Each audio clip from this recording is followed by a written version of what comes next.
Hello जी, अस्सलाम वालेकुम। कैसे सब लोग, माय यूट्यूब फैमिली, होपफुली सब लोग ठीक ठाक होंगे, खैर खैरियत से होंगे। और मैं भी अल्हम्दुलिल्लाह खैर खैरियत से हूँ, ठीक ठाक हूँ। और आज की वीडियो बहुत ही अहम होने वाली मेरी बहनों के लिए कि आप लोग अपने घर को किस तरह से सेव कर सकते हैं, अपनी जान को किस तरह से बचा सकते हैं इन इंसेक्ट से, इन जानलेवा जो हमारे घर में छिपकलियाँ वगैरह, जो जो जहरीले पॉइजन वाले जो स्नेक्स वगैरह होते हैं, छिपकलियाँ वगैरह होती हैं, या इस तरह के इंसेक्ट्स होते हैं जो कि जान का बायस भी बन सकती है, जान भी ले सकते हैं।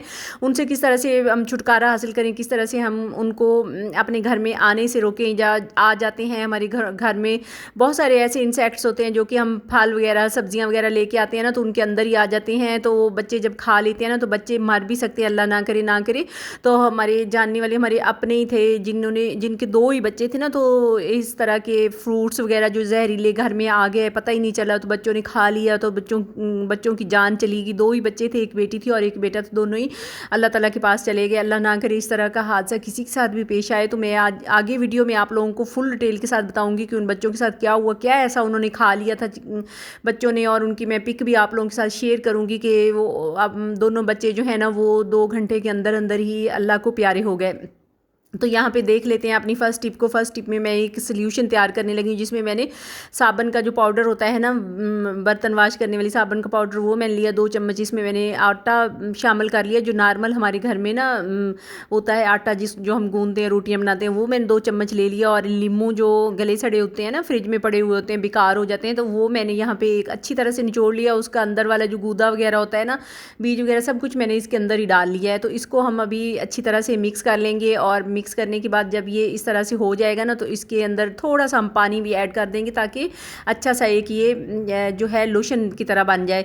तो बस ये हमने एक अमेज़ा तैयार कर लिया। ये हम किसके ऊपर अप्लाई करेंगे, हमारे घर में अक्सर जो सिल्वर वाले या नॉन स्टिक के बर्तन होते हैं ना, तो उनके ऊपर ऐसे से दाग लग जाते हैं। जितना भी हम उनको धोएं, तो वो उनके अंदर वो चमक, वो शाइन नहीं रहती कुछ अरसे के बाद ना, तो वो डल पड़ जाती है उसकी शाइन टाइम के साथ साथ। और फिर जैसा कि अभी शॉर्टेज चल रही है ना गैस की, तो हमें सिलेंडर इस्तेमाल करना पड़ता है। तो सिलेंडर के ऊपर क्या होता है कि बर्तन जो भी हम इस्तेमाल करें ना, कुकर हमारे घर में बहुत ज़्यादा इस्तेमाल होने वाली चीज़ होती है, या कढ़ाइयाँ वगैरह होती है, तो उनके नीचे से इस तरह से बहुत ज़्यादा कालक लग जाती है, जो कि उतरने का नाम ही नहीं लेती। अगर हम उनको धोएं तो हमारे हाथ ख़राब हो जाते हैं, नाखून टूट जाते हैं। तो आज आप लोगों के साथ इस तरह का एक सोल्यूशन मैं शेयर करने लगी हूँ कि इसको आप बना लीजिएगा। और जितने भी आपके घर में काले बर्तन हो ना, उनको लगा के ना थोड़ी देर के लिए आप लोगों ने रख देना, 5 मिनट के लिए। इसके बाद आप लोगों ने कोई भी स्क्रबर ले लेना है, और हल्के हाथ से आप लोगों ने इसके ऊपर स्क्रब करना है। जब आप इसको 5 से 10 मिनट स्टे देंगे ना, तो ये सारी जितनी भी इसके ऊपर कालक वगैरह या दाग धब्बे वगैरह होंगे ना, तो वो सारी इसके ऊपर जो हैं वो उतरना शुरू हो जाएंगे, उगलना शुरू हो जाएंगे। और जब हम स्क्रब इसके ऊपर लगाएंगे ना, तो वो इतने प्यारे और चमकदार बर्तन हो जाएंगे ना, नॉन स्टिक के हो गए या सिल्वर के या स्टील के बर्तन हो गए, जितने बर्तन होंगे ना, आप उनको अच्छी तरह से ईजीली आप साफ़ कर सकेंगे। या जब आप लोगों के किचन में आप सफाई होगी और आप लोगों के बर्तन भी साफ़ होंगे, तो फिर डेफिनेटली हमारे घर में कोई भी इस तरह की इशू, बीमारी वगैरह कोई भी नहीं आएगी। और वैसे भी देखने में अच्छे लगते हैं साफ़ सुथरे बर्तन। तो जिन बर्तनों में हम लोग खाना खाते हैं, डेली हमारे इस्तेमाल में होते हैं, तो उनको साफ़ करना भी बहुत ही ज़रूरी होता है। लेकिन क्या होता है कि इस तरह के जो बर्तन होते हैं ना, उनको हम डीप क्लींजिंग तो हम हफ्ते में एक दफ़ा ही करते हैं। तो आप लोग इस सोल्यूशन को बना लीजिएगा, और जितने भी बर्तन हैं ना, उसको आराम से आप लोग वॉश कर लीजिएगा। तो जो बर्तन होंगे ना, वो बिल्कुल नए जैसे लगेंगे। अभी आपने इसका लाइव रिजल्ट बिल्कुल देखना है, देखे बिना आपने वीडियो को स्किप नहीं करना। आप लोग देखिएगा कि पहले वाला बर्तन किस तरह का था और अभी वाला किस तरह का है। तो धोने के बाद जो इसमें शाइन और इसके अंदर जो चमक धमक आ जाएगी ना, तो आप लोगों को यकीन नहीं आएगा कि ये वो पहले वाले ही बर्तन थे ना। अभी सोल्यूशन जो है मैंने बनाया था, वो आधा मैंने इस्तेमाल किया, आधा पड़ा हुआ है, आधा जो है ना बाकी रह गया, वो बाकी बर्तनों के ऊपर भी मैं इस्तेमाल कर लूँगी।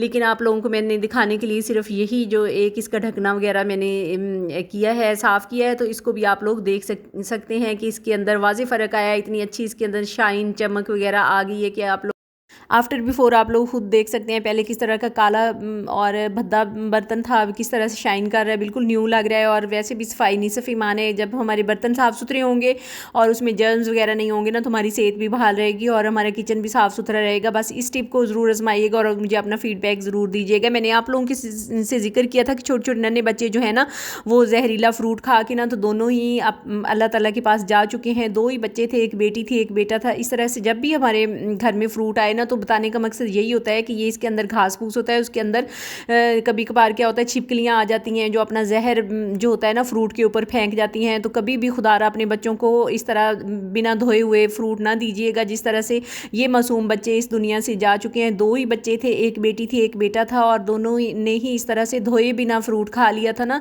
तो दोनों के अंदर पॉइजन चला गया और 2 घंटे के अंदर अंदर दोनों मासूम बच्चे अल्लाह ताला के पास चले गए। और उनकी माँ जो है वो अभी हॉस्पिटलाइज है, उनके लिए प्लीज़ ढेर सारी दुआ करिएगा उनकी ज़िंदगी के लिए। अल्लाह ताला किसी भी माँ बाप को इस तरह बच्चों का जो है ना वो सदमा ना दिखाए। तो जब भी फ्रूट सब्ज़ी आए ना तो उसको धो लीजिएगा फिर बच्चों को दीजिएगा। बताने का मकसद यही है कि कितनी भी जानें जो है ना छोटी या बड़ी वो ज़ाया ना हो, और आप लोग एहतियात करिए।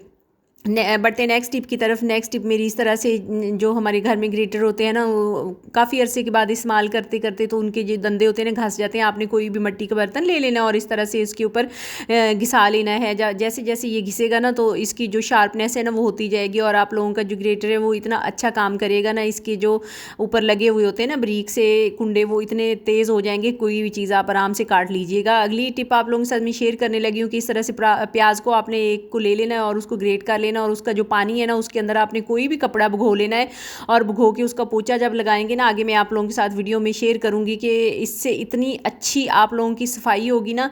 आप लोगों ने क्या करना है कि इस तरह से प्याज को ग्रेट करके ना तो उसका पानी ले लेना है, और इसके अंदर थोड़ा साबुन आपने मिक्स कर लेना, और कोई भी कपड़ा इसके अंदर डिप कर लेना है। और जहाँ से हमारे घर में छिपकलियाँ आ रही हों, मच्छर आ रहे हों, मक्खियाँ आ रही हों, तो वहाँ से आप लोगों ने ये पोंछा लगा देना है। इस पोंछे को लगाने के बाद कोई भी मक्खी मच्छर या छिपकली आप लोगों के बड़े जो मेन दरवाजे होते हैं या विंडो होती है वहाँ से नहीं आएंगे।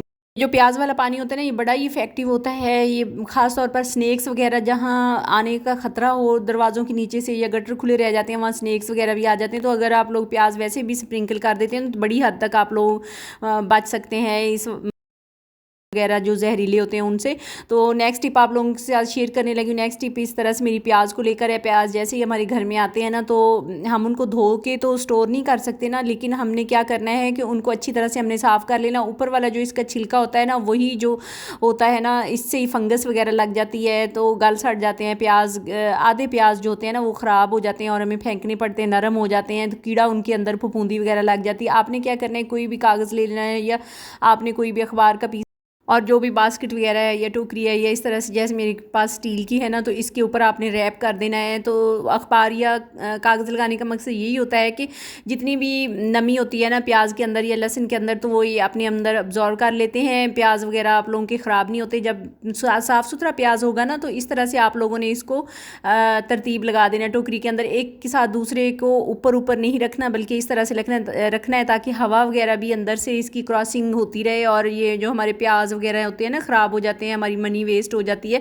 तो वो ना हो। तो साफ़ सुथरे रहेंगे और फंगस से भी महफूज रहेंगे और आप लोगों के प्याज जो है ना वो सेफ़ रहेंगे। बढ़ते हैं नेक्स्ट टिप की तरफ। नेक्स्ट टिप मेरी इस तरह से है कि जब भी आप लोग रात को अपने किचन की सफाई करके फ़ारग हो जाए ना तो अंदर टिड्डियाँ आ जाती हैं, उनको भगाने के लिए बेहतरीन टिप है कि आप लोगों ने साबुन का एक पीस ले लेना है और उसको पानी में डिप कर लेना है और उसको हल्का हल्का अपने इस तरह से पूरी जो आपकी शेल्फ होती है ना, काउंटर टॉप होती है, उसके ऊपर आपने लगाते जाना है, रब करते जाना है और फिर आपने कोई भी कपड़ा गीला करके ले लेना है और उसके ऊपर अच्छी तरह से आपने इसकी सफाई कर देनी है।